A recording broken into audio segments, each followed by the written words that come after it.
Assalamualaikum warahmatullahi wabarakatuh. Bismillahirrahmanirrahim. Alhamdulillahirabbil alamin. Wa afdhalus salati wa atammut taslimi ala sayyidina Muhammadin wa ala alihi wa sahbihi ajmain. Rabbi shrah li sadri wa yassir li amri wahlul 'uqdatam min lisani yafqahu qawli. Subhanaka la ilma lana illa ma 'allamtana innaka antal alimul hakim.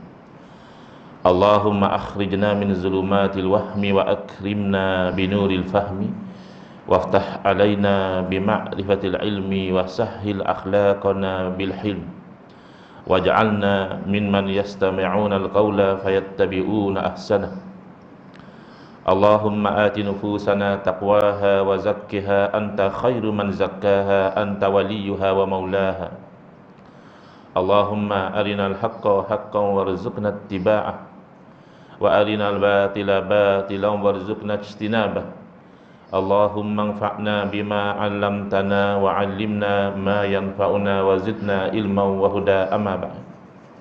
Alhamdulillah, muslimin hadirin yang saya hormati, moga-moga kita semua dirahmati dan diberkati oleh Allah Subhanahu wa taala.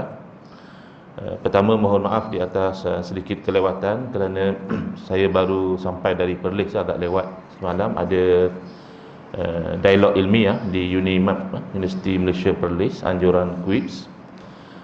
Jadi jaga tadi sedang elok orang mulakan lawangan azan, baru tersedar. Jadi mohon maaf atas kelewatan.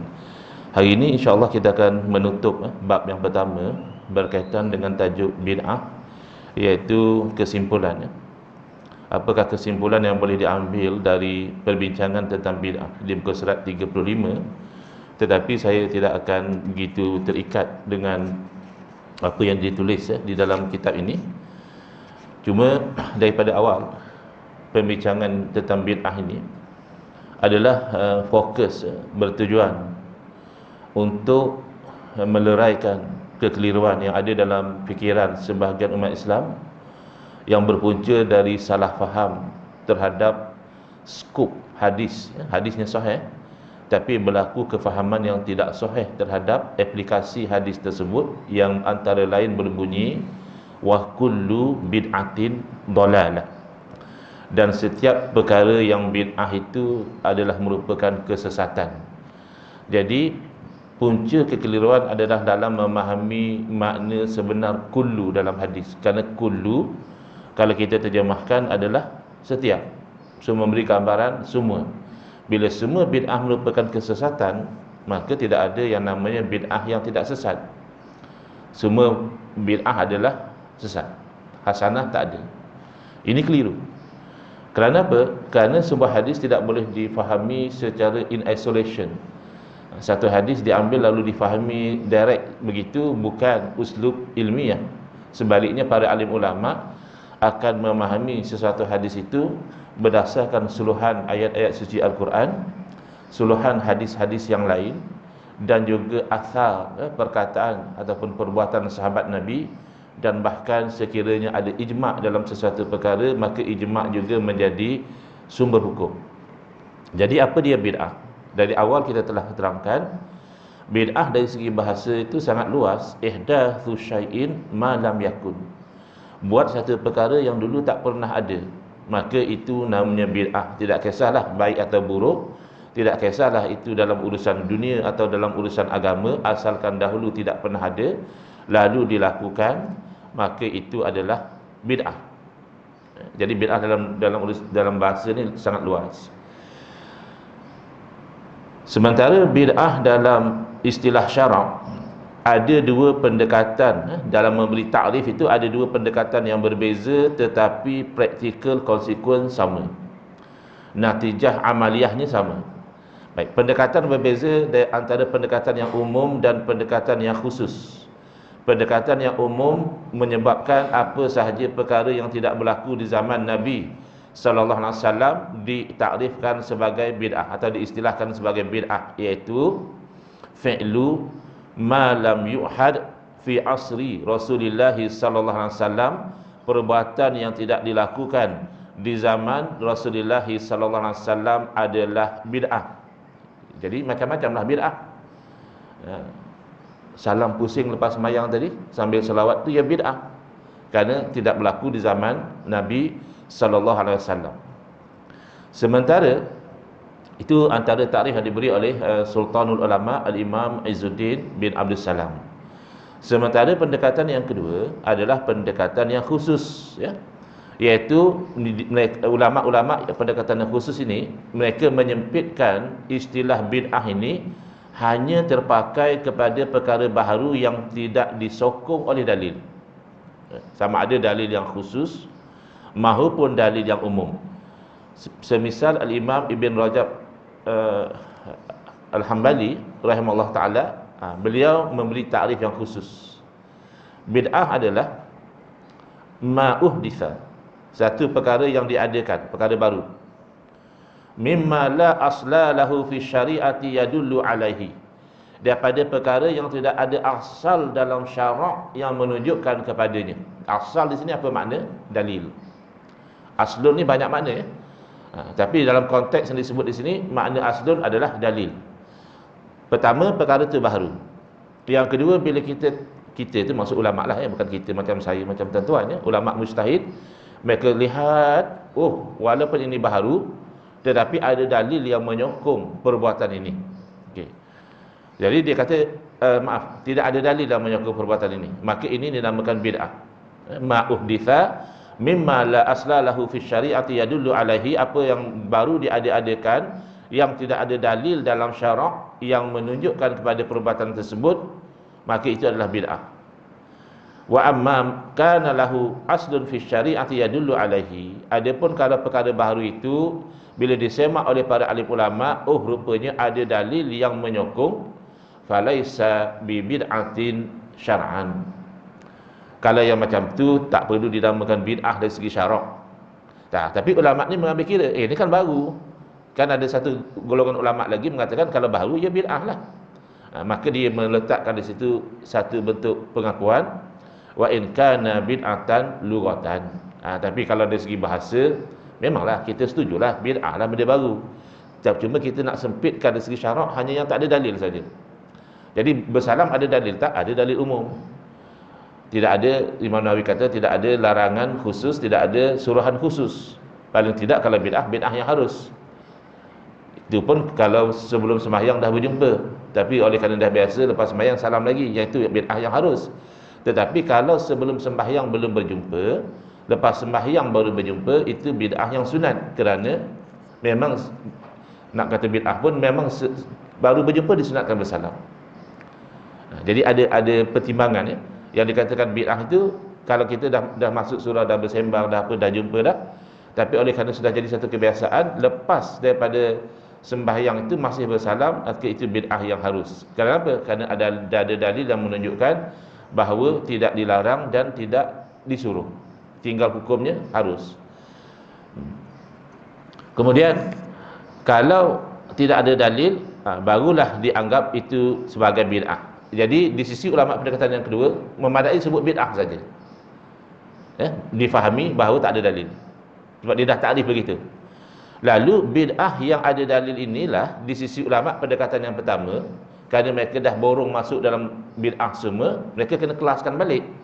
Kalau ada dalil, ini bid'ah yang hasanah atau mahmudah, terpuji, ataupun bid'ah ghairu mazmumah, bid'ah yang tidak terkeji. Kemudian kalau dah tidak ada dalil atau bercanggah dengan dalil, contohnya tak kisahlah perkara dunia atau perkara agama, ada satu pendekatan dia kata bid'ah dunia tak apa, bid'ah agama saja yang haram. Bid'ah dunia pun kalau bercanggah dengan dalil ia haram. Contohnya pembedahan menukar jantina, itu bid'ah, tidak berlaku di zaman Nabi sallallahu alaihi wasallam. Kalau dilihat kepada dalil bercanggah, kerana pembedahan menukar jantina pertama mengubah ciptaan Allah, itu dilarang. Yang kedua menyebabkan kalau lelaki dia menyerupai wanita, itu juga dilarang. Jadi walaupun bid'ah dunia, pembedahan urusan dunia, tetap ia bid'ah yang sayyi'ah, bid'ah yang haram. Demikian juga kalau dalam urusan agama, misalnya pernah satu masa dahulu apabila berlaku rempuhan di musim haji, ramai orang mati, apa tu yang anti hadis ni, Kasim Ahmad, dia bagi cadangan sepatutnya haji jangan buat pada bulan Zulhijjah saja, menyebabkan sesat. Biar orang buat haji sepanjang tahun, so dia scattered along the years tu, orang pergi haji sentiasa, barulah tak sesat. Mungkin sepitah lalu macam bagus juga ya, idea macam itu. Tapi bid'ah yang sayyi'ah, kerana haji adalah sejenis ibadah yang muqayyadah, ibadah yang diikat. Itu ada satu bab nanti dalam buku ini, cerita beza antara ibadah yang diikat dengan ibadah yang tidak diikat. Sama-sama ibadah. Haji diikat dengan apa? Selain daripada tempat, mesti di Kaabah ya. Mesti kalau wukuf di Arafah ya, dan sebagainya, diikat juga dengan waktu, iaitu pada bulan haji sahaja. Dua bulan haji tak boleh kita itu buat haji, haram ya, dan tidak sah. Jadi itu adalah takrif yang sebenarnya membawa kepada natijah yang sama. Kalau bid'ah itu ada dalil yang menyokong, maka itu boleh dilakukan. Di sisi ulama pendekatan yang pertama dinamakan bid'ah hasanah. Di sisi ulama pendekatan yang kedua tak nama bid'ah lah, sebab ada dalil. Sementara bid'ah yang bercanggah dengan dalil dinamakan bid'ah sayyi'ah, bid'ah yang buruk oleh ulama pendekatan yang pertama, dan dinamakan bid'ah sahaja di sisi ulama pendekatan yang kedua, kerana dia sudah takrifkan bid'ah ni tak ada dalil. Selesai ya bab takrif. Lalu pembahagian bid'ah kepada dua oleh Imam Syafi'i rahimahullah taala tu sangat jelas. Dan ini mendedahkan kepalsuan ya, dakwaan salafi oleh golongan yang terpengaruh dengan fahaman Wahabi ya. Dia tak suka dia panggil Wahabi ya. Semalam pun alhamdulillah ya, kita diskusi di Perlis pun kita hanya sebut Wahabi, tapi tak ada yang mengaku Wahabi ya. Rakan dialog di sebelah sana, Salman Ali, ada sebut Wahabi, tapi dia juga tak mengaku Wahabi ya. Cuma tersilap sedikitlah, dia kata Al-Imam Ibn Taymiyah itu adalah Wahabi. Jadi saya peringatkan balik, saya kata Imam Ibn Taymiyah bukan Wahabi. Tak mungkinlah beliau Wahabi. Kena faham takrif Wahabi kan. Kadang-kadang ada orang kata, apa ustaz ni suka label orang Wahabi. Tak juga. Wahabi ni ada takrif dia, iaitu orang yang mengikut kepada manhaj Syekh Muhammad bin Abdul Wahhab. Itu Wahabi. Walaupun dia tak pernah belajar direct dengan Muhammad bin Abdul Wahhab, walaupun dia tak berapa rajin baca kitab Muhammad bin Abdul Wahhab, tapi dia ikut manhaj yang ditetapkan atau yang dipegang oleh Muhammad bin Abdul Wahhab, maka dia Wahabi, pengikut pada Muhammad bin Abdul Wahhab dari segi manhaj, dari segi cara.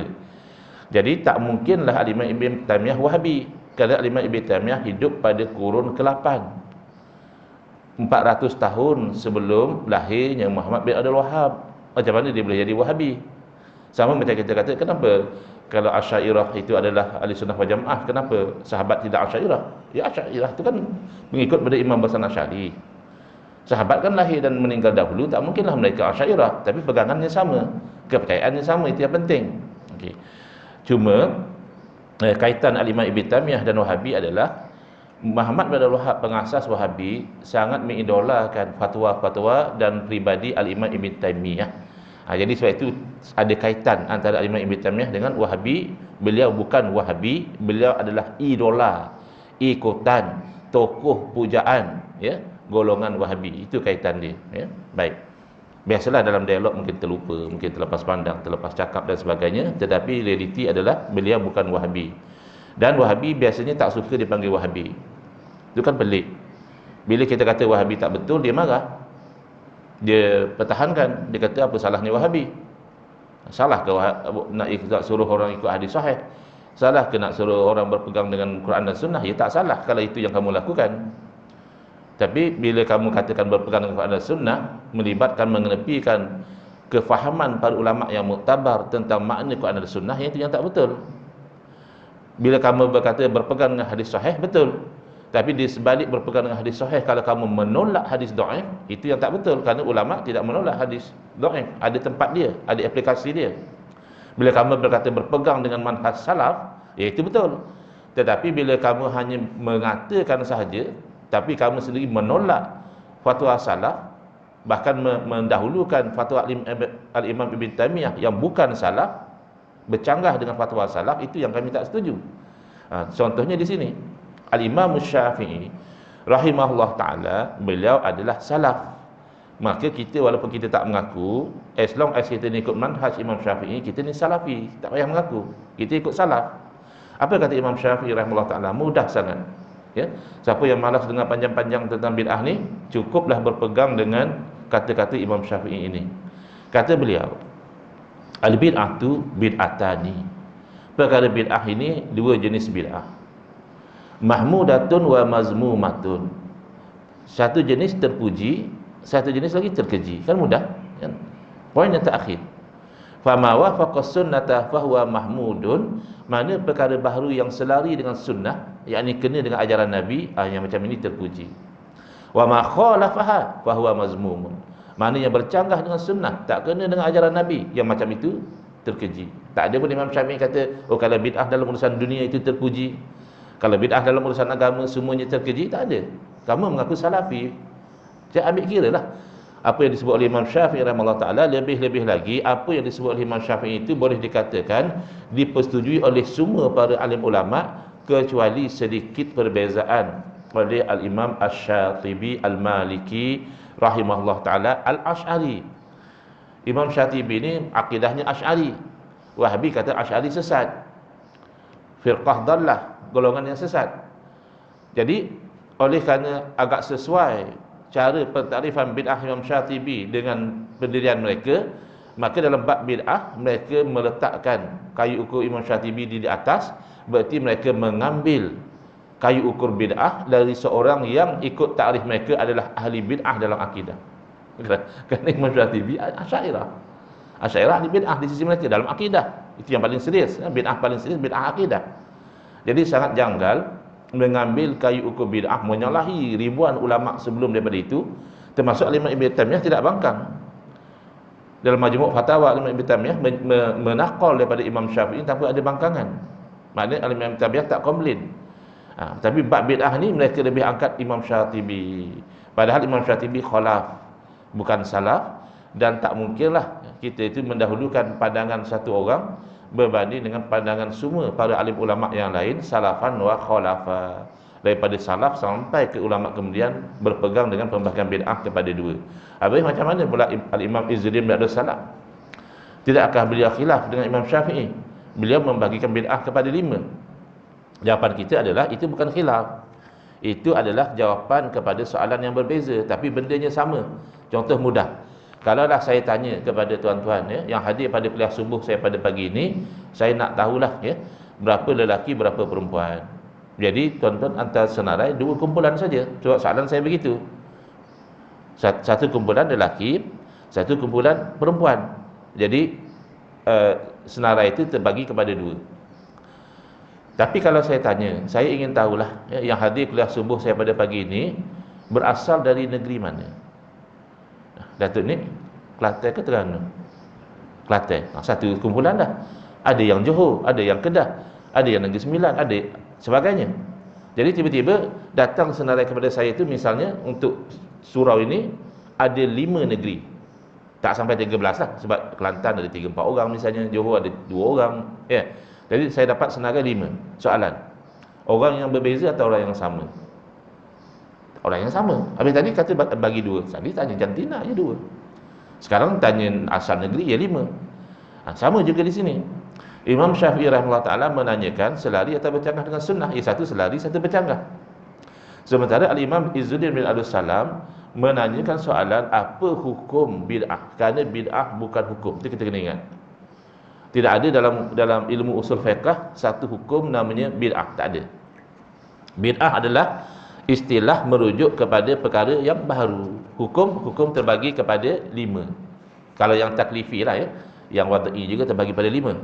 Bismillah. Kita fokus kepada yang taklifi, iaitu status perbuatan orang mukallaf. Orang mukallaf bila dibuat satu benda ada hukum, paling tidak harus. Kalau dia dituntut buat tanpa ada pilihan, dia tak buat berdosa namanya wajib. Kalau dituntut dia melakukan satu perbuatan tapi ada pilihan lagi, tak buat tak berdosa namanya sunat ataupun mustahab. Kalau dia tu dituntut tinggal, jangan buat, tak ada pilihan, kalau kamu buat berdosa namanya haram. Kalau dia dituntut tinggal, jangan buat, tapi ada kelonggaran, buat taklah berdosa, itu namanya makruh. Kalau diberi pilihan nak buat boleh, tak nak buat pun tak ada masalah, itu namanya harus ataupun mubah. Jadi inilah 5 hukum syarak. Bila satu perkara baharu yang tak ada zaman Nabi sallallahu alaihi wasallam ditimbang atas neraca hukum ni, maka akan jadilah bid'ah itu 5 bahagi. Kalau wajib misalnya belajar nahwu bahasa Arab untuk memahami makna Quran dan Sunnah untuk melakukan hukum, ia wajib. Sebab yang wajib asalnya bukan belajar nahwu. Walaupun zaman Nabi SAW tak ada belajar nahwu, tapi berlaku belajar nahwu ini kemudian, yang wajib asalnya ikut Quran Sunnah. Tapi tak boleh ikut Quran dan Sunnah kecuali faham apa yang Quran Sunnah kata. Tak boleh faham Quran dan Sunnah kecuali mahir nahwu bahasa Arab. Maka belajar nahwu bahasa Arab untuk para ulama yang nak mengeluarkan hukum hakam daripada Quran dan Sunnah wajib. Untuk kita tak wajib lah. Kau tak berdosa lah kita tak belajar nahwu bahasa Arab. Tapi itu bid'ah yang wajib, ya. Ataupun dalam satu keadaan yang mana peniaga manipulasikan market, mereka naikkan harga barang sesuka hati, mereka monopolize market barang yang menjadi keperluan asas, katakan dia adalah pengedar tunggal beras. Kita kat sini tak makan beras, jenuh lah. Orang putih nak makan roti hari-hari. Lalu oleh kerana dia pengedar tunggal, dia naikkan harga yang sangat menekan, menzalimi kepada pengguna. Lalu pihak berkuasa mewajibkan bahawa dia tidak boleh jual beras sekian jenis lebih pada harga sekian, ceiling price, ya. Itu bid'ah. Bahkan di zaman Nabi SAW, Nabi tak nak buat. Ada sahabat minta, Nabi tak mau. Dan ada indikasi itu zalim. Nabi SAW bersabda antara lain, yang bermaksud saya tak nak jumpa Allah dalam keadaan saya ada menzalimi seseorang pada harta dia. Mana menetapkan harga sini itu menzalimi peniaga. Kan supply kurang, demand tinggi, harga naik. Peniaga susah nak dapat barang. Tiba-tiba kamu paksa dia jual rendah, dia terzalimi. Tapi yang ulama kata kena sekat itu adalah keadaan itu terbalik. Peniaga yang sedang menzalimi pengguna. Bukan masalah barang tak ada, barang ada, tapi dia dah jadi sole distributor, dia manipulate market tu, dia menzalimi pengguna. Yang wajib dihilangkan adalah kezaliman.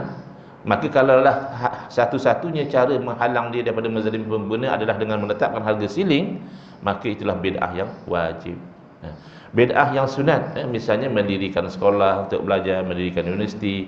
Kenapa sunat dia, Ustaz? Kan belajar tu wajib, ya, tapi tak mestinya belajar di sekolah universiti. Ada orang homeschooling. Yang jadi ulama pun dulu-dulu lah, saya lihat masa saya belajar di Malay College, ada orang-orang dewasa yang mereka ini menadah kitab di masjid. Kepit kitab sana kemari, ya. Kitab dah bawa ketiak pun bawa kitab. Akhirnya jadi alim. Tak pergi sekolah, tak belajar universiti. Jadi alim. Jadi oleh itu bina sekolah universiti ini sunat saja. Sebab dia membantu, tapi bukan satu-satunya jalan.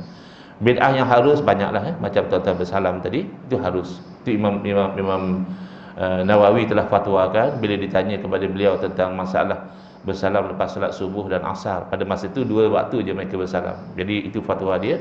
Kata Imam Nawawi, kalau belum berjumpa itu bid'ah yang harus. Kalau belum berjumpa itu satu perkara yang sunat, memang kita disunatkan bersalaman. Kalau sudah berjumpa sebelum salat masih bersalam lagi kerana biasa, itu adalah bid'ah yang harus. Kenapa harus? Kerana untuk menetapkan hukum mesti ada dalil. Kadang mereka sembang kencang, ya. Wah, agama terbina atas dalil. Tapi mereka mengatakan ini bid'ah yang sesat, dalilnya tak ada. Mengharamkan tawasul dengan orang mati, dalilnya tak ada. Bahkan mensyirikkan istighasah dengan orang mati, tak ada dalil. Kita boleh cabar mereka. Kalau ada, bawa dalil Quran hadis. Dia mengatakan syirik istighasah dengan orang mati. Jadi di sini dari segi dalilnya apa? Nak kata haram, tak ada dalil melarang. Kalau ada dalil melarang, paling common makruh. Haram atau makruh ternafi. Dan Imam Nawawi ni ratusan ribu hadis dalam dada beliau. Ayat Quran jangan ceritalah. Ilmu usul fiqh dan sebagainya. Lalu beliau dapati yang dalil menyuruh pun tak ada. Secara khusus lah, ya. Kalau menyuruh salam secara umum ada. Secara khusus lepas sembahyang jemaah hendaklah kamu bersalam-salaman, tak ada. Kalau ada, ya, mungkin wajib, mungkin sunat. Ternafi haram dan makruh, ternafilah sunat dan wajib, tinggal apa lagi hukum? Satu saja, itu harus. Itu ulama kan cermat. Bukan asal bid'ah haram, bid'ah sesat, tidak. Kemudian ada bid'ah yang makruh, ya. Contoh, menghiasi masjid dengan ukiran. Kerana zaman Nabi SAW masjid simple. Ini sempadan dia, bahkan kapet tak ada, apa tak ada, simple. Tetapi sekarang tu bukan saja kita letak kapet dan sebagainya, kita letak juga ukiran-ukiran. Okey. Kenapa ukiran makruh? Kapet pun bid'ah, aircon pun bid'ah, lampu pun bid'ah, chandelier pun bid'ah. Kenapa yang ditekankan adalah ukiran? Kerana ukiran ni satu dia bid'ah, yang kedua apa kena mengenai ukiran dengan masjid? Masjid kan untuk ibadah, untuk majlis ilmu. Ya, kapet bagi orang selesa duduk beribadah. Kalau keras kan kurang selesa. Aircon dan sebagainya tentulah di tempat yang panas baik masih membantu orang beribadah. Kipas sama, chandelier bergantung. Kalau hanya gantung saja bagi lawa, maka macam ukiran makruh, sia-sia. Okey. Jadi tidak ada dalil yang sampai mengharamkan, ya. Tengok, kalau walaupun bid'ah tapi membantu, macam mikrofon kan bid'ah, tapi yang membantu supaya makmum dengar. Dulu di Saudi ada ulama Saudi tak terima. Dia kata zaman Nabi mana ada orang sembahyang pakai mikrofon, ni tak boleh. Lalu ada ulama daripada Mesir tanya dia, yang tuan baca Quran pakai cermin mata, kenapa? Kata dia sebab tak nampak. Bila pakai cermin mata terang. Oh, samalah. Yang ini untuk menerangkan pandangan, yang mikrofon ini untuk menerangkan suara, sama saja. Tak ada zaman Nabi dulu, tak ada zaman Nabi. Begitu. Baik. Kemudian bid'ah yang haram nombor satu, bid'ah dalam akidah. Ya, tak ada bid'ah hasanah dalam akidah. Kenapa? Bid'ah maknanya baru. Akidah itu kan kepercayaan. Kalau bid'ah dalam akidah, kepercayaan berbeza daripada Nabi. Mana boleh percayaan kita berbeza daripada Nabi, tiba-tiba hasanah. Nabi percaya lain, kita percaya lain. Nabi percaya ada syurga, kita percaya tak ada. Oh, mana boleh. Baik. Paling common bid'ah dalam akidah hukumnya haram, berdosa besar. Wajib bertaubat daripada dosa besar ini. Lebih serius, sebahagian bid'ah dalam akidah membawa kepada kufur, ya. Misalnya bid'ah menafikan takdir Allah, qadariyah. Bid'ah mengatakan Allah sama seperti makhluk, ya, musyabbihah. Ini bid'ah bawa kepada kufur. Baik. Lebih macam tu, bid'ah haram ni hanya dalam akidah saja ke ustaz? Tak adalah. Dalam amalan pun kalau bercanggah dengan syarak, ya haram. Contoh tadi, membuat pembedahan tukar jantina, buat haji sepanjang tahun. Ada kolumnis milenial online pernah cadangkan solat Jumaat hari Sabtu. Ini contoh-contoh bid'ah yang haram.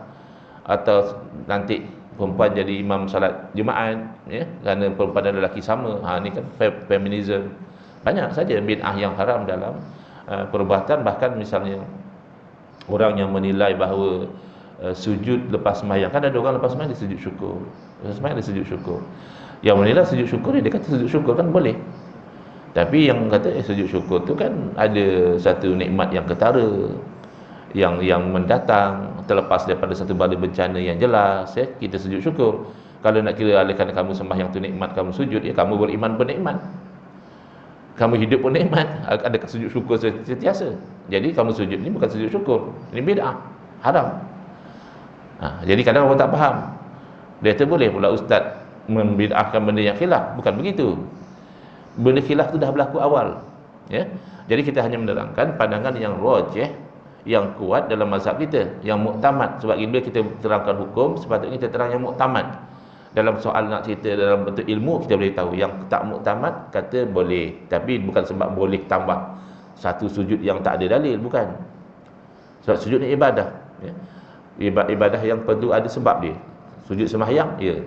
Sujud tilawah, ya. Sujud syukur, ya. Saja-saja sujud tu tak boleh. Okey. Khilaf itu adalah bukan kerana satu kata boleh mereka sujud tambahan, bukan. Yang kata boleh kerana kata dia tu sujud syukur lah tu. Dia lepas sembahyang dia bersyukur. Jadi yang muktamad adalah mana pula macam itu. Sujud syukur ni dia nikmat yang ketara. Kamu tiba-tiba naik pangkat, ya. Kamu tiba-tiba dapat harta yang banyak misalnya. Kamu tiba-tiba terlepas, orang lain semua meninggal dalam kemalangan, kamu selamat. Kamu sujud syukur bukan kerana mereka meninggal, kerana kamu selamat. Ketara nikmat dia. Jadi ya, ini khilaf bukan antara boleh atau tidak boleh mengadakan sujud tambahan di luar daripada solat selain daripada sujud syukur dan sujud tilawah. Adalah perbezaan pada mengklasifikasikan sujud lepas sembahyang tu boleh ke sujud syukur atau sebenarnya bukan sujud syukur. Khilafnya di situ. Yang muktamad bukan sujud syukur, maka haram. Begitu. Jadi ada orang tak faham, dia kata ustaz ni dah kena checkmate, dia pun membid'ahkan juga perkara khilaf. Oh, jadi selama ni kamu seronoklah membid'ahkan perkara khilaf. Ya. Mazhab Syafi'i kata sunat baca kunut, mazhab lain kata tak sunat. Oh, jadi kamu seronoklah membid'ahkan orang yang baca kunut. Begitu rupanya pendirian kamu. Kita tidak, kita hanya menakwalkan pandangan yang muktamad dalam mazhab Syafi'i sebagaimana yang sepatutnya. Yang tak muktamad tu bolehlah pakai sendiri dalam keadaan-keadaan tertentu. Baik. Demikian. Selesai. Jadi dalil laju-laju sebab ini adalah kesimpulan. Ini semua macam refresh balik. Mereka kata kita kena ikut sunnah. Ya, ikut sunnah bukan sempit macam kamu sangkakan. Kalau Nabi tak buat maka haram. Itu akan ada dalam bab yang kedua nanti penerangan dia. Ikut sunnah adalah ikut dalil. Dalil bukan hanya satu hadis. Kenapa ulama mengatakan ada bidah hasanah? Pertama, ayat Quran. Kamu punya slogan kan atamassuku bil Qur'ani was sunnah. Bukan sunnah saja. Berpegang teguh dengan Quran dan sunnah. Quran kata apa? Wa rahbaniyatan ibtada'uha ma katabnaha 'alaihim illa ibtigha'a ridwanillah fama ra'uha haqqa ri'ayatiha. Rahbaniyah adalah hidup secara kependetaan. Fokus pada ibadah. Dunia setakat yang perlu, makan minum petandas itu saja. Ya, nak main golf tak ada. Ya, nak buat bisnes besar-besar ya, menjadi kontraktor ya tak ada. Ini rahbaniyah. Kan rahib, ya. Jadi ibtada'uha Quran kata. Ini orang Nasara yang buat bid'ah ni. Ya ke? Ya, ma katabna alaihim. Kami tak pernah pun tetapkan mereka kena hidup cara rahbaniyah, mereka yang buat bid'ah ni. Okey. Kenapa buat bid'ah ni? Illa ibtigha'a ridwanillah. Tak ada tujuan lain kecuali nak dapat ridha Allah. Fama ra'auha haqqa ri'ayatiha. Lalu mereka lepas daripada hidup rahbaniyah, mereka tidak lagi meraihkan hak-haknya. Rahbaniyah ni ada dia punya hak dia. Kamu tak boleh bergelumang sangat dengan dunia, kamu kena lebih fokus kepada ibadah, tu hak rahbaniyah. Lalu Allah keji mereka. Bila mereka meninggalkan cara hidup rahbaniyah tu, tak memenuhi lagi tuntutan rahbaniyah, Allah keji mereka. Bila dikeji satu perbuatan, bila dikeji apabila meninggalkan satu perbuatan, berarti perbuatan itu baik atau buruk? Ya baik. Kalau kita tinggal satu perbuatan buruk, dipuji. Satu orang yang dulu minum arak berjudi, dia tak minum arak berjudi, kita puji. Satu orang dulu sembahyang sedekah, sekarang dah tak nak sembahyang, tak nak bersedekah, ya dikeji. Bila Allah keji mereka meninggalkan perbuatan bid'ah ini, hadza dalilun, kata Imam Qurtubi rahimahullah taala, ala anna kulla muhdatsatin bid'ah. Ini dalil menunjukkan bahawa setiap perkara baru dinamakan bid'ah. Wa yang bagi ala man ibtada'a hasanatan ataupun khairan ayyadu ma'alahi. Maka sayugilah bagi orang yang melakukan bid'ah yang baik bahawa dia mengekali melakukannya. Sebab bila tinggal Allah keji. Walaupun bid'ah tapi baik. Jadi kalau orang yang kata siapa yang menerima bid'ah hasanah ni tak ikut sunnah, ya Quran kan dalil. Yang kedua, hadis Nabi SAW. Nabi bersabda, man ibtada'a dalalatan la yardaha Allah wa la rasuluhu kana alaihi mislu asami man amila biha la yanqusu zalika min awzarihim syai'. Siapa yang mengadakan bid'ah yang sesat yang Allah dan Rasul tidak redha, ini kita kena pakai kefahaman yang dipanggil mafhum mukhalafah. Kefahaman sebaliknya. Ada sesuatu yang mantuk. Mantuk makna expressly mentioned, itu mantuk. Mafhum maknanya impliedly understood. Okey. Macam mana impliedly understood? Contoh, satu orang berkata, mohon lepas kuliah jemaah yang berumur tidak melebihi 40 tahun sila tunggu dalam surau. Satu orang umur 60 datang jumpa kepada imam yang buat announcement, "Mam, saya ni kena tunggu ke tak kena tunggu?" Imam jawab, "Kan saya dah buat announcement tadi, yang tak lebih 40 kena tunggu." Yalah, tapi imam tak cakap pula yang lebih 40 kena tunggu ke tidak. Mesti imam katalah, "Fahamlah. Kalau saya kata yang tak lebih 40 kena tunggu, understood lah yang lebih 40 tak payah tunggu. Tak payahlah saya cakap." Kalau Nabi SAW bersabda, siapa yang buat bid'ah yang sesat, yang Allah dan Rasul tak redha, maka yang buat bid'ah yang tak sesat, ya, yang Allah dan Rasul redha, macam mana tahu Allah dan Rasul redha? Ya tengok dalil. Kita kata dalil, bid'ah ni ada dalilnya. Lalu yang itu tidak termasuk di dalam yang Allah berikan dosa, sebaliknya Allah berikan pahala sesuai dengan hadis yang lain. Nanti ada Nabi SAW bersabda, man sanna fil islami sunnatan hasanatan. Siapa yang mengadakan dalam Islam satu sunnah yang baik dapat pahala, dan pahala orang yang meniru dia. Wa man sanna fil islami sunnatan sayyi'atan. Barang siapa yang buat dalam Islam ni satu cara yang buruk, dia juga dapat dosa dan dosa orang yang meniru dia. Ada orang kata, "Tak ustaz, ini tak betul. Ini jangan jadikan dalil." Kerana hadis ini sababul wurud dia sebab dituturkan kata-kata ini adalah sedekah. Nabi galakkan orang sedekah, orang diam. Satu orang pergi sedekah, orang lain tiru. Sedekah bukan bid'ah. Kita kata tak betul cara berinteraksi macam itu. Cara berinteraksi dengan nas Quran dan hadis adalah al-ibratu bi umumil lafzi la bi khususis sababi. Ibrah mengambil pengajaran daripada nas, bukan tengok pada khususnya sebab. Tengok pada umumnya lafaz. Lafaz ni umum. Man sanna fil islami sunnatan, jalan yang baik dapat pahala. Tapi sunnah kan sunnah Nabi, memanglah dapat pahala. Macam mana pula sunnah di sini sunnah Nabi? Wa man sanna fil islami sunnatan sayyi'atan. Barang siapa yang mengadakan Islam sunnah yang buruk, adakah sunnah Nabi yang buruk? Jadi sunnah di sini bukan sunnah dengan makna yang istilah. Sunnah di sini adalah sunnah dengan makna yang lughatan, bahasa, iaitu jalan. Dan hadis man ahdasa fi amrina hadza ma laysa minhu fa huwa raddun, ini menarik ya. Hadis ini jadi dalil kita. Ada bid'ah hasanah, jadi dalil mereka menolak bid'ah hasanah kerana mereka gagal faham. Kan ada kalimah ma laysa minhu, barang siapa yang mengadakan dalam urusan agama kami ini apa yang bukan dari agama, baru tertolak. Tapi kalau benda itu baru, ada asasnya dalam agama, tidak ditolak. Misalnya maulid. Maulid dia bid'ah. Maulid macam kita sambut ni bid'ah. Tetapi ada tak asas dalam agama? Ada. Pertama, menyambut maulid itu sendiri dilakukan oleh Nabi SAW dengan cara berpuasa pada hari Isnin. Jadi asas menyambut hari jadi itu. Bila ditanya kepada Nabi SAW tentang puasa hari Isnin, antara jawapan baginda adalah zaka yaumun wulidtu fihi. Isnin itulah hari saya dilahirkan. Jadi Nabi kaitkan dengan puasa syukur ya, hari lahir pada hari Isnin. Setiap minggu berarti Nabi SAW merayakan maulid. Adakah menghalang kita merayakan setiap tahun? Tidak. Maulid boleh setahun sekali, boleh setiap bulan, boleh setiap minggu, boleh hari-hari kita bersyukur dengan kelahiran Nabi SAW. Kul bifadlillahi wa birahmatihi fabidzalika falyafrahu. Katakanlah dengan kurniaan Allah dan rahmat Allah hendaklah kamu bersyukur. Kurniaan dan rahmat Allah apa dia? Islam dan Quran, ataupun iman dan Quran. Ini dua-dua melalui Nabi. Bahkan ada setengah ahli tafsir mengatakan rahmatnya adalah Nabi, berdasarkan ayat Quran yang lain, wa ma arsalnaka illa rahmatan lil alamin. Jadi rahmat Allah itu adalah Nabi. Jadi kita disuruh bergembira. Macam mana cara nak bergembira? Allah tak tetapkan. Allah suruh solat, ada cara dia. Allah suruh haji, ada kaifiat dia.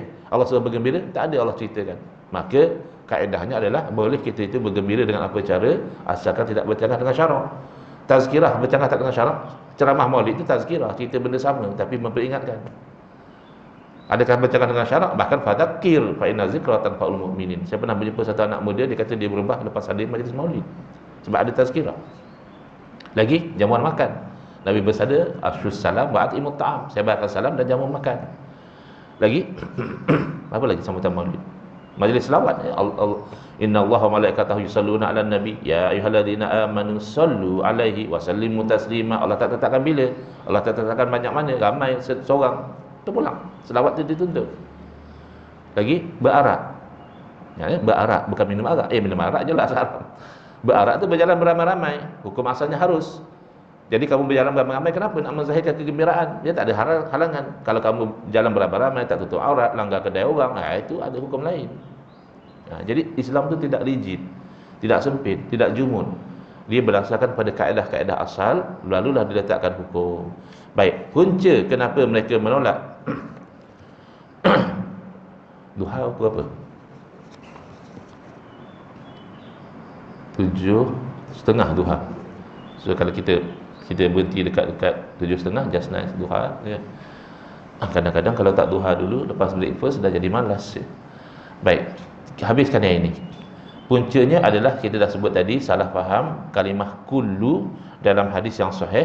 Kullu muhdatsin bid'atun, setiap perkara baru itu bid'ah. Wa kullu bid'atin dalalatun, setiap yang bid'ah itu merupakan kesesatan. Dalam satu riwayat, wa kullu dalalatin finnar, dan setiap yang merupakan kesesatan itu tempatnya dalam neraka.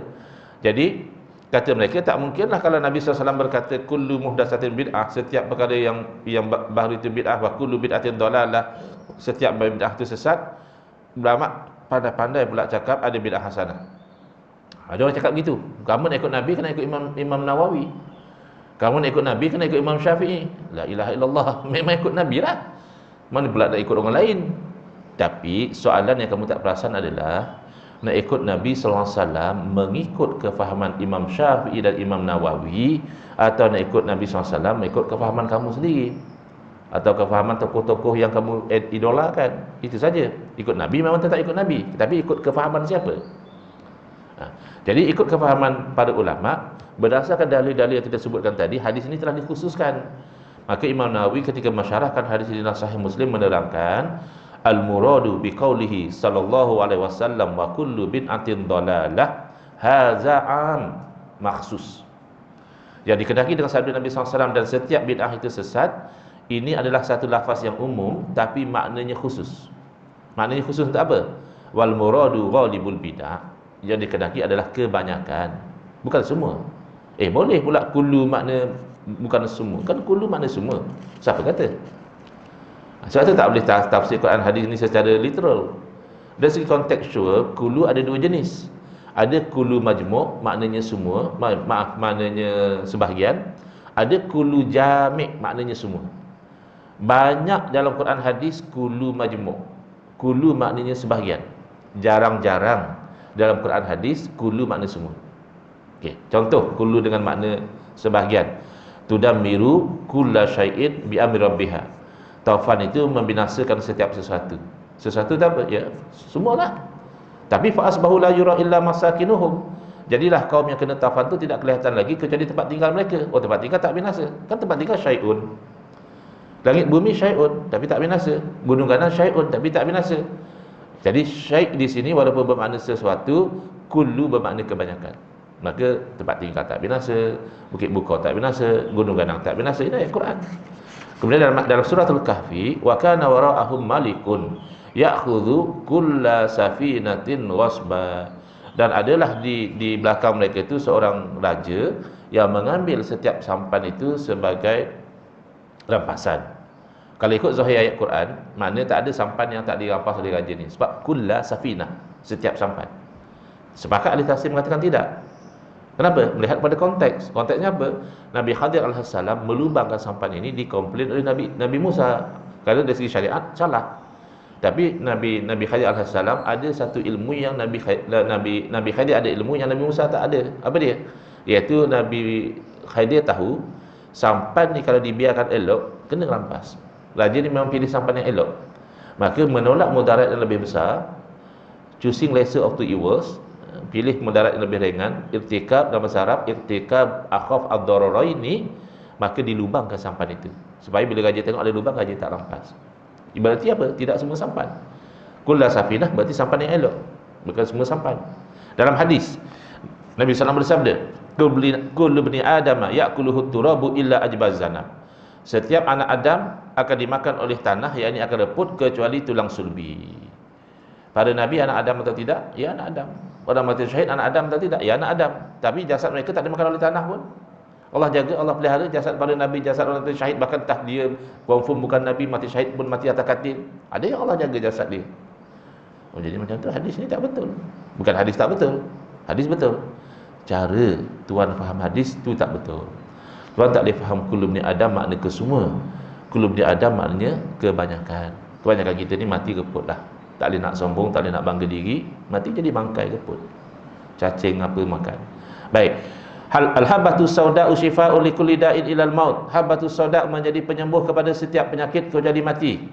Dua pengajaran besar. Pertama, selawat syifa tidak syirik. Mereka kata selawat syifa itu mengandungi elemen syirik kerana mengatakan Nabi adalah syifa. Habis Nabi sendiri bersabda habatus sauda, syifa.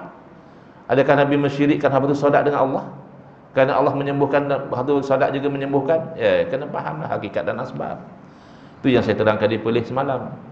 Kena faham beza hakikat dan asbab. Kalau kamu menisbahkan kepada makhluk secara hakikat, ia syirik. Tapi kalau kamu faham makhluk itu hanya asbab, tidak syirik. Buktinya Nabi SAW mengatakan habatus sauda sebab kepada kesembuhan. Yang menyembuhkan tetap Allah. Dalam Quran sebut wa idza maridtu fa huwa yashfin. Itu hakikat. Bila saya sakit, Allah yang menyembuhkan. Habis tutuplah klinik. Tak payahlah ada berdesak rawatan, Allah yang sembuhkan. Ya susah-susah aja ambil vaksin, Allah yang menyembuhkan. Tak adalah, itu hakikat. Yang kita ikhtiar ambil vaksin, berubat itu adalah asbab. Jadi golongan yang suka mensyirikkan ini antara punca besar mereka gagal faham hakikat dan asbab. Kena clear yang itu dulu, baru dia clear. Kalau tak ini syirik, itu syirik, ini syirik. Ziarah kubur, doa tepi kubur pun syirik. Padahal itu sunnah. Ziarah kubur sunnah, doa tepi kubur Nabi buat. Tapi dia menyangkakan kita bila berdoa tepi kubur tu, kita adalah kuburiyun, penyembah kubur. Wa'liyazubillah. Kenapa kamu su'uzzon sampai begitu pada orang Islam? Masa orang tu hidup pun kita tak sembah dia. Tahu-tahu dia dah mati, dah reput, kita nak disembah, buat apa? Kan? Kita masa dia hidup, masa dia tengah hebat, dia menteri dia apa, kita pun tak sembah dia. Kita just hormat dia saja. Hati-hati ya. Baik, jadi selesai. Kesimpulan, bid'ah diiktiraf oleh Nabi SAW. Ini mereka kadang tak faham ya. Misalnya satu orang sahabat jadi imam di Masjid Quba, dia buat bid'ah. Maknanya benda tu pada di masa dia buat tak ada pengiktirafan lagi. Dia baca Qul huwallahu ahad pada setiap rakaat. Fatihah, Qul huwallahu surah. Rakaat kedua Fatihah, Qul huwallahu surah lagi. Pertama Nabi tak buat, kedua Nabi tak suruh, maka bid'ah. Yang ketiga makmum tak suka. Makmum suruh dia pilih satu. Baca Qul huwallahu jangan baca surah jangan baca Qul huwallahu. Dia juga suruh makmum pilih satu. Iaitu kalau nak dia jadi imam, dia akan maintain macam itu. Kalau nak macam lain, nanti imam lain. Jadi makmum keberatan, dia bagus, cuma select dekat situ. Ada pada Nabi SAW, Nabi tanya, kenapa yang menghalang kamu ikut cadangan daripada ikhwah kamu, jamaah kamu? Jawab dia, inni uhibbuha ya Rasulullah, sesungguhnya saya ni kasih betul pada surat Ikhlas wahai Rasulullah. Kasih pada surat Ikhlas salah tak? Mengulangi surah yang sama salah tak? Jadi oleh kerana tak salah dari segi perbuatan, tak salah dari segi niat, Nabi puji, hubbuka iya adkhalakal jannah. Kasih kamu pada sesuatu tersebut nanti memasukkan kamu dalam syurga. Jadi jangan pandang lekeh Qul huwallahu ni. Kadang bila imam baca Qul huwallahu, Allah koman, imam ni bacalah ayat panjang sikit. Ini Nabi kata baca Qul huwallahu ni, kasih pada Qul huwallahu ni menyebabkan orang itu masuk syurga. Baik. Jadi dia kata itu bolehlah ustaz. Nabi SAW masih hidup. Bila Nabi iktiraf, maknanya tak jadi bid'ah dah, jadi sunnah. Sunnah takririyah nama dia. Kita bersetuju. Berarti sunnah takririyah Nabi SAW adalah mengiktiraf perkara baru yang tidak bercanggah dengan syarak. Sebab itu kita katakan mengiktiraf bid'ah hasanah itu sunnah. Siapa yang menolak bid'ah hasanah menolak sunnah. Dia kena faham begitu. Tapi Nabi hidup, Nabi boleh cakap ini baik tak baik. Nabi dah wafat, siapa yang nak cakap? La ilaha illallah. Kan sumber hukum ada. Yang kamu sembahyang jarak-jarak tu ada dalil khusus. Tak ada. Habis kenapa kamu buat? Oh, itu berdasarkan ilmu usul fiqh, menjaga nyawa itu wajib. Habis selama ni orang tak ada ilmu usul fiqh. Bila kamu terima saja itu ilmu usul fiqh, bila orang lain terima itu bukan ilmu usul fiqh. Ya, ini cara pemikiran yang black and white. Kalau dia terima, ia bagus. Kalau dia tak terima, ia haram, syirik. Kan begitu. It's not binary. Baik. Kemudian sahabat juga buat benda baru selepas kewafatan Nabi SAW. Banyak contoh sekali ya. Nabi suruh ikut siapa? Ikut sahabat. Dia kata bid'ah hanya boleh dalam urusan dunia. Sahabat tidak. Sahabat urusan agama pun kalau baik sahabat buat. Azan kan urusan agama. Sayyidina Uthman buat bid'ah yang tidak dibuat oleh Nabi SAW. Sayyidina Abu Bakar, Sayyidina Umar tak buat. Apa dia? Azan Jumaat 2 kali. Azan Jumaat zaman 3 Nabi dan 2 orang sahabat Nabi sekali je. Kenapa Sayyidina Uthman berani buat bid'ah dalam urusan agama? Kerana hasanah.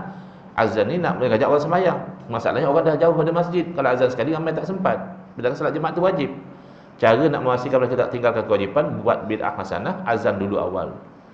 Cuma kita ni agak rapat azan masuk waktu dengan azan lepas solat sunat kan. Maaf, azan lepas khatib naik atas mimbar. Okey. Zaman Nabi azan hanya lepas khatib bagi salam, baru azan. Zaman Sayyidina Uthman azan sebelum masuk waktu di kawasan pasar supaya orang tahu bahawa kena bersiap. Yang tu macam di tempat kita ni sebahagian masjid dia jayakan dengan mula baca Quran. Dia orang Jumaat lagi ni kan, hari lain tak baca. Setengah jam sebelum masuk waktu dia mula baca Quran. Orang perasan ini dekat Jumaat, tutup kedai dan sebagainya. Jangan orang sibuk berniaga, kadang hari pun tak ingat. La ilaha illallah. Jumaat hari ni. Bila? Nampak orang dah balik sembahyang Jumaat, baru sentuh hari Jumaat. Baik. Seterusnya dan terakhir, bangkangan mereka apa? Saya berarti alhamdulillah ya. Alhamdulillah sangat. Orang-orang yang dahulu tak bersetuju dengan kita tentang isu bid'ah ni, bila saya dengar balik mereka menerangkan tajuk bid'ah, dah hampir sama sebiji macam kita terangkan. Ada 2 pendekatan. Ini khilaf ini hanya khilaf lafzi, bukan khilaf sebenar. Dah sebiji macam kita terangkan. Tinggal disangkut sikit kat sini je.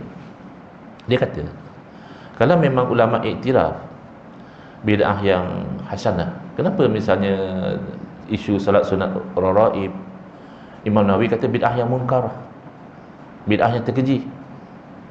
Kalau memang ada bid'ah hasanah, dia kena faham Imam Nawawi rahimahullah taala termasuk dalam ulama yang menerima bid'ah hasanah. Jelas ya. Dalam kitab-kitab syarah hadis dia, dalam kitab bahasa dia, takrif dia, semua dia terima bid'ah hasanah. Baik. Habis kenapa Imam Syafi'i kata solat raib ini bid'ah, sedangkan Imam Ghazali kata okey. Nah, puncanya bukan kerana menerima bid'ah hasanah atau tidak. Dua-dua terima bid'ah hasanah. Cuma hadis yang menceritakan tentang solat tersebut, di sisi ulama yang mengatakan sunat, mereka nampak inilah dalilnya. Hadis kan dalil. Tapi Imam Nawawi go beyond. Imam Nawawi kata, yang kamu kata hadis tu adalah palsu. Dari segi ilmu penilaian hadis, hadis tu palsu. Hadis palsu ni hadis tak sebenarnya? Sebenarnya tidak. Disebut hadis tu majazian saja sebab orang kata hadis, maka disebut hadis. Sebenarnya bukan hadis. Hadis ni kan percakapan Nabi. Ini direka oleh orang. Maka seolah-olah tidak ada dalil lah. Hadis palsu ni sebenarnya dari segi hakikatnya bukan hadis Nabi. Maka di sisi Imam Nawawi tak ada dalil. Yang kamu buat ni tak ada dalil, maka bid'ah lah. Dan ibadah ni ibadah khusus. Salat, ya, kamu buat dengan kaifiat yang khusus, tak ada dalil. Maka khilaf antara ulama yang mengatakan sunat dan ulama yang mengatakan tidak sunat bukan mengiktiraf bid'ah hasanah atau tidak mengiktiraf. Dua-dua iktiraf. Tapi di sisi ulama yang kata membenarkan, ini bukan bid'ah pun, ini ada hadisnya. Apa pula bid'ah benda yang ada hadis?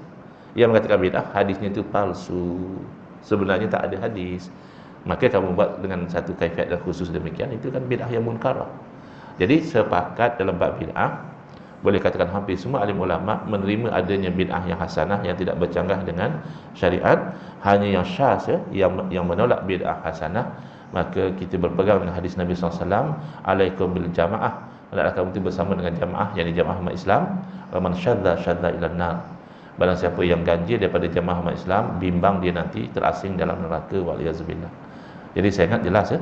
Tak ada yang nak tanya soalan? Silakan. Ya.